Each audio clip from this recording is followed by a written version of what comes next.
सल्लल्लाहु ताला अलैहि वसल्लम। तो बेरादार জায়গাটা খুব সুন্দর জায়গাতে রাখছি, সবারই কিন্তু মনে থাকবে।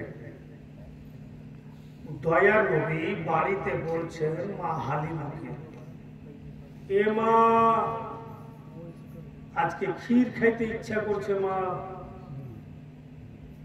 তো মা হালিমা বলছে এটা কোনো বড় কথা বেটা, রান্না করছি বসো। এবার ক্ষীর রান্না করছেন মা হালিমা, আর তৎকালীন মা হালিমার গর্ভের সন্তান মাসরুদ বাড়ি ঢুকছে। তো নবী পাককে বলছেন মাসরুদ ভাইজান কি রান্না করছে মা? তো নবী পাক বলছেন ক্ষীর।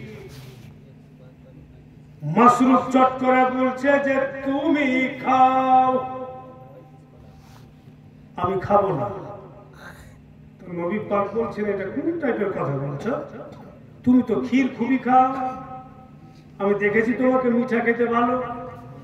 তো মাসরুদ বলছে হ্যাঁ খাচ্ছিলাম, এই কয়েকদিন থেকে খাবার ইরাদা চেঞ্জ করে দিয়েছি, আমি আর খাচ্ছি না।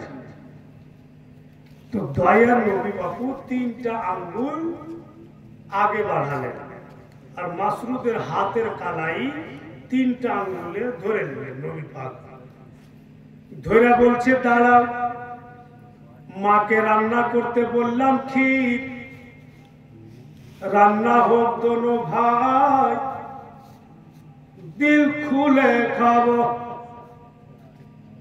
মাসরুদ বলছে ছেড়ে দাও, আমি তো বললাম ক্ষীর খাবো না।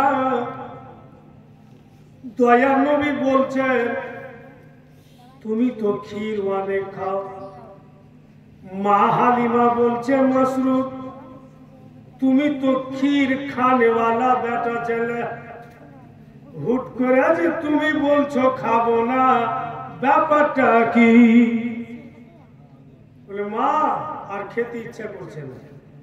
আর সত্যি অনেক লোক আছে যে মিঠা অনেক খায়, খুব খায়, কেউ ফের মিঠা অত খায় না। আমি যখন তালবে ইলিম ছিলাম, লেখাপড়া করছিলাম, তো আমার বড়দা শাহজাহান মাস্টার ওর বিয়ে লেগেছে, তালবিলিম মানুষ। তো আমাদের তালবিলিমের মধ্যে ওই লোকটা এখন দর্জিগিরি করছে পিয়ারপুর বাজারে। কেউ যদি না চেনে তো সাদা গামছাওয়ালা চিনছে আমার ওদিকে,